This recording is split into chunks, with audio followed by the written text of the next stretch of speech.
Уважаемые пассажиры, это подкаст «Анна под поездом». Скорый поезд Энн Секстон отправляется с третьего пути.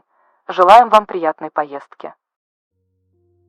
В этом эпизоде мы поговорим о том, как Энн Секстон оказалась в ловушке быта и брака. Она была вынуждена соответствовать роли идеальной жены и матери, хотя это не делало ее счастливой. Борьба Секстон за сохранение себя вылилась в глубокий кризис, из которого она нашла выход не сразу. Но именно эти травматичные события заставили ее всерьез заняться литературой. Остановка «Семейная жизнь». Стоянка поезда 12 минут. В подростковом возрасте Энн искала любви и одобрения у парней. Ее друзья вспоминали: мальчики тянулись к ней, как мотыльки к огню, а остальные девушки оставались в стороне. Но сама Секстон описывала ту себя дочерям как неуклюжего, некрасивого подростка. Она говорила: «Меня называли мешок с костями, потому что я была тощей». Осенью 1945 года Энн отправили в Роджерс-Холл, школу-интернат в городе Лоуэлл. Но учеба мало ее интересовала. Она курила в туалетах, часто сбегала из кампуса, а на уроках математики писала записки мальчикам. Энн любила отправлять любовные письма нескольким парням одновременно и специально путала конверты. Учителя часто отмечали ее невнимательность, но, несмотря на это, признавали ее способности к языкам и высокий интеллект.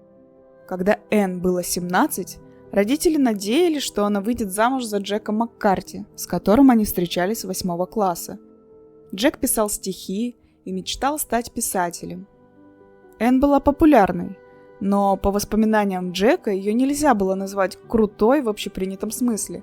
Она была более открытой и эмоциональной, чем ее подруги.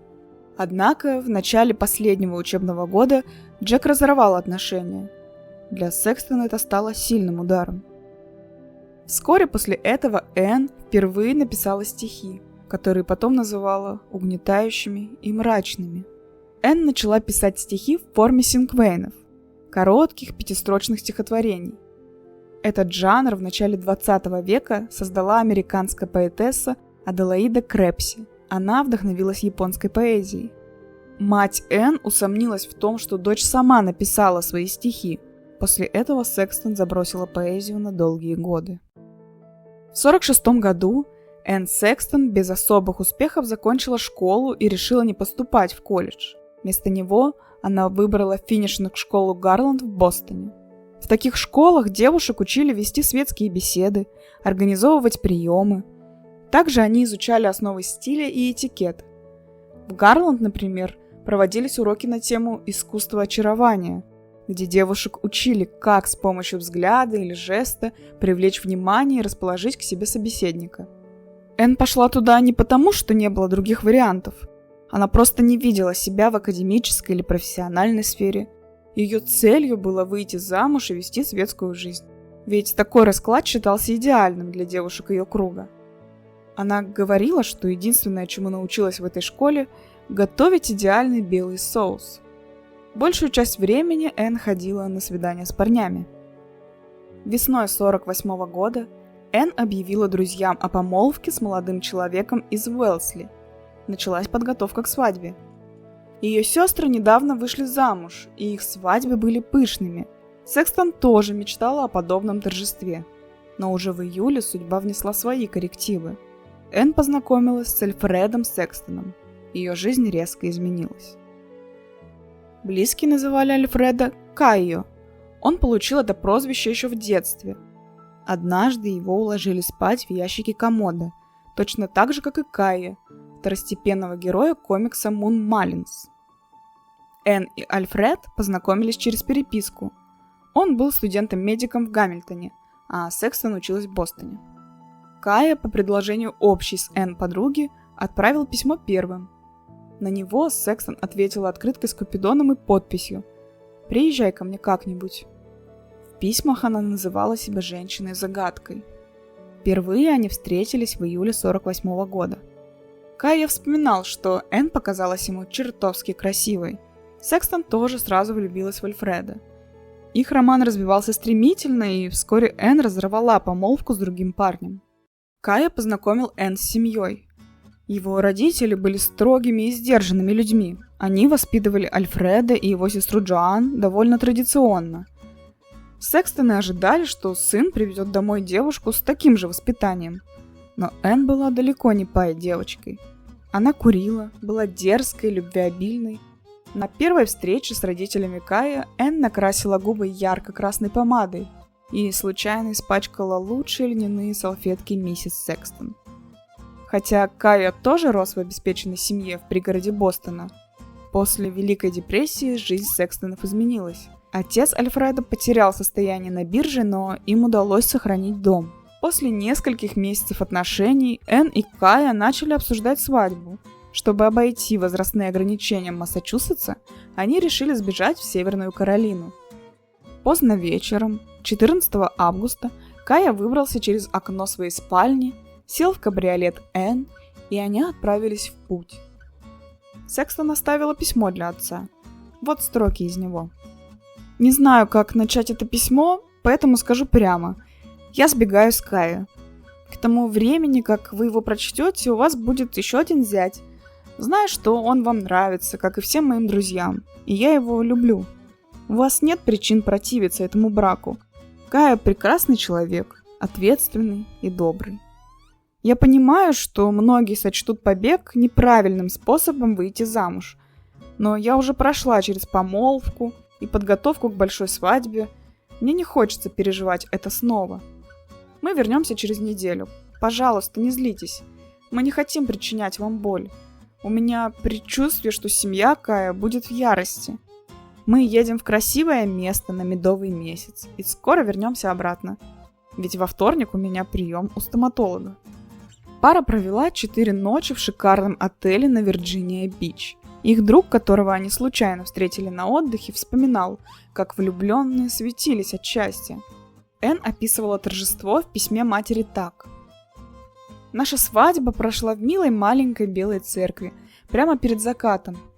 Но мы слишком влюблены, чтобы обращать внимание на всю эту красоту вокруг.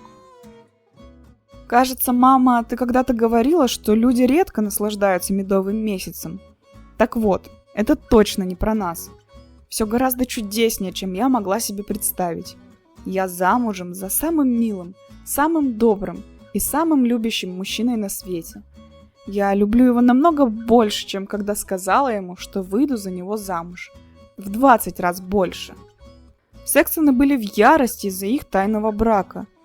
Но вскоре пара стала жить вместе с родителями Кая, и Энн начала осваивать новые для себя роли хозяйки и жены. Кая продолжил учебу в университете, а Энн старалась приспособиться к семейной жизни. Однако к концу 1948 года пара столкнулась с финансовыми трудностями.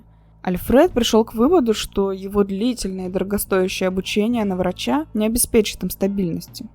После того, как Каю бросил университет, он устроился работать в компанию по торговле шерстью. Романтический пыл быстро сменился реальностью семейной жизни. Энн пришлось осваивать роль домохозяйки, и это оказалось для нее настоящим испытанием. До замужества она почти не занималась домашними делами и не умела готовить. До брака я никогда не мыла посуду и не знала, как пожарить яйцо или запечь картошку. Помню, как Кая учил меня этому, вспоминала она. После ухода Альфреда на работу Энн оставалась дома, читала журналы и общалась с его сестрой Джоан. Свекровь была этим недовольна и хотела, чтобы невестка больше вовлекалась в домашние дела. Однажды Энн даже устроила истерику из-за просьбы свекрови сходить за молоком. Это еще больше накалило обстановку. Секстон не радовала роль домохозяйки. Скука и тревога подтолкнули ее найти реализацию за пределами семейного очага. Так Энн записалась на курсы моделинга. Чтобы устроиться в бостонское агентство, Энн соврала, что у нее уже был опыт работы моделью на юге страны. В основном она участвовала в показах одежды в местных универмагах. Сохранились несколько рекламных фотоснимков Секстон. Но ее модельная карьера оказалась недолгой. Она так и не попала на страницы крупных журналов. Затем Энн устроилась продавщицей нижнего белья за $30 в неделю. Ее мать помогла получить эту должность. Однако эта работа тоже не приносила ей удовлетворения, и внутреннее напряжение продолжало нарастать. Но в семье Секстон произошли перемены. Энн родила 2 дочерей – Линду в 1953 году и Джой в 1955. Они были желанными и любимыми детьми, но несмотря на радость материнства, этот период был очень тяжелый. Кроме того, она не всегда чувствовала себя комфортно в роли матери и вообще в роли взрослого человека. Часто говорила о том, что хочет вернуться в детство. Трудности возникали в отношениях с мужем. Итогом стал платонический роман Энн с другом Кайо, хирургом по имени Джонни. Их сблизила любовь к литературе. Джонни стал для Энн тем, кто ценил ее ум и истинную суть. С ним она чувствовала себя понятой и значимой. Именно этого ей не хватало в браке. Их роман начался в 1954-м. Хотя отношения с Джонни были платоническими, Энн погрузилась в чувства настолько, что всерьез задумывалась о разводе. Она делилась с матерью впечатлениями об этих отношениях. Джонни сказал, что я умная, и что с ним мне не нужно притворяться, чтобы казаться женственной. Эти слова произвели на Энн глубокое впечатление, поскольку в браке с Кайей ей приходилось подстраиваться под чужие ожидания.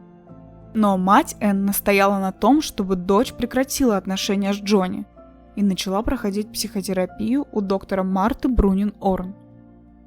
Она диагностировала у Энн послеродовую депрессию и прописала медикаментозное лечение. Но Энн не покидала ощущение, что роль матери была для нее непосильной.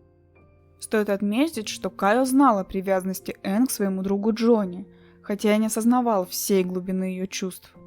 Однако он остался с женой, несмотря на все испытания. Новорожденная Джой пробуждала у Энн смешанные чувства. Ее одновременно переполняла любовь и страх перед ответственностью. Чем старше становились дети, тем острее Энн ощущала, что ей не хватает терпения. В дневнике она писала: «Я люблю их, они очаровательны, но на это уходит слишком много сил». Альфред часто уезжал в командировки, и именно в его отсутствие состояние Энн ухудшалось. Наедине с детьми она переживала сильные приступы тревоги и страха. Она писала: «Я старалась изо всех сил вести обычную жизнь, так как именно так меня воспитывали, и это было то, чего хотел от меня мой муж. Но маленькие белые заборчики не удержат кошмары снаружи».